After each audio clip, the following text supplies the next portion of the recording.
So today I've had to try and find the most sheltered place out here because it's really windy. But today we're going to talk about Carrageenan. It's a natural food additive that's commonly used in the food industry. It will explore the different types of Carrageenan, what they're used for, which one to use in ice cream, and predominantly what it does when you use it. So stick around and we'll talk about another stabilizer.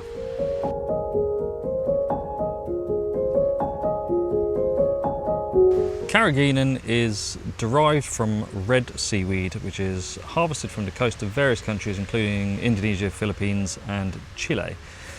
The seaweed is processed to extract the carrageenan by means of a hot alkali solution. So it's heated up to around 100 degrees C. That allows the carrageenan itself to be extracted from the seaweed.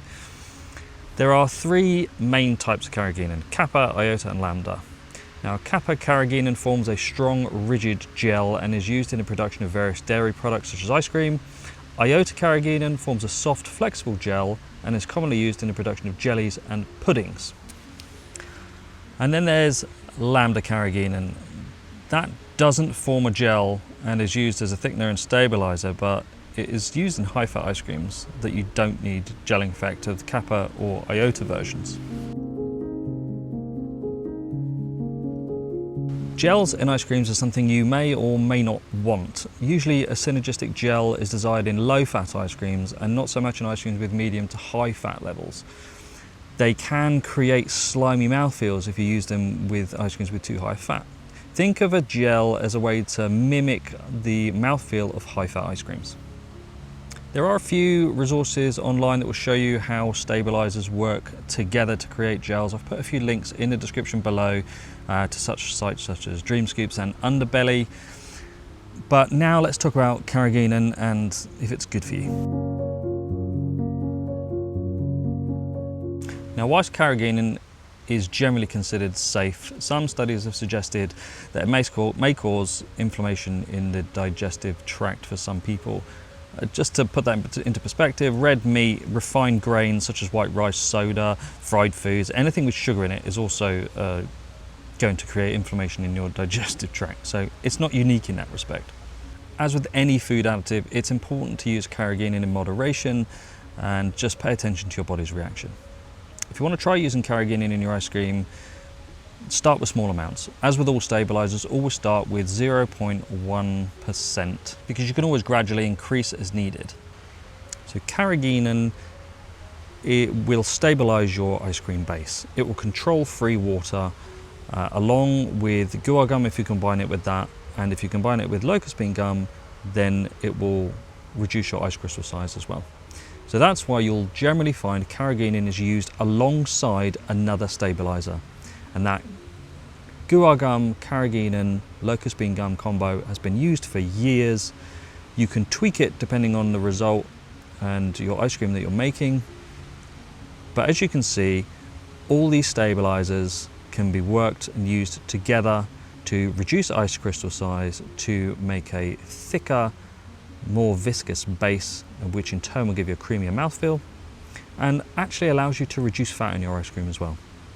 If you're making a low-fat ice cream, you would want a gel to be created, and that is to mimic the fat content. That is to take control of that free water within your recipe so that you don't get large ice crystals when it freezes.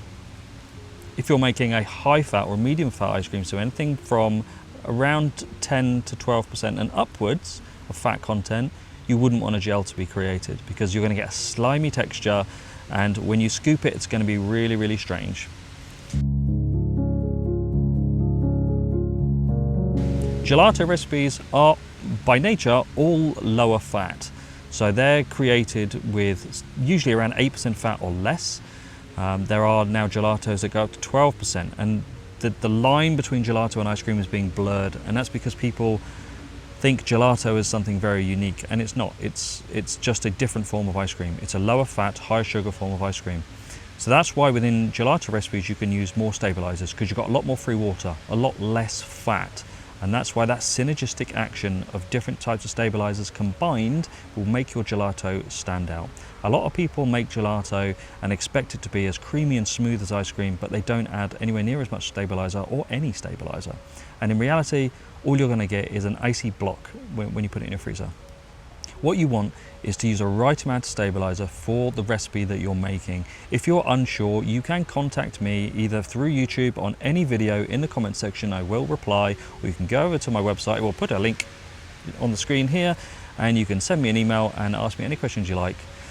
If you want immediate response to any questions that you have, you can join YouTube membership for the channel, and I've put some links in the description. You can also just click the button up here and it will take you, and if you are a member of the channel, you'll get immediate response, and I will keep helping you until we've got it right.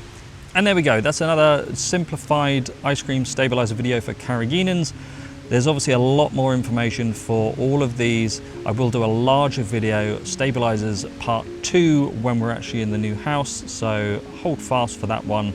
But for now, thanks very much for watching. Don't forget to like and subscribe, and I'll see you next time.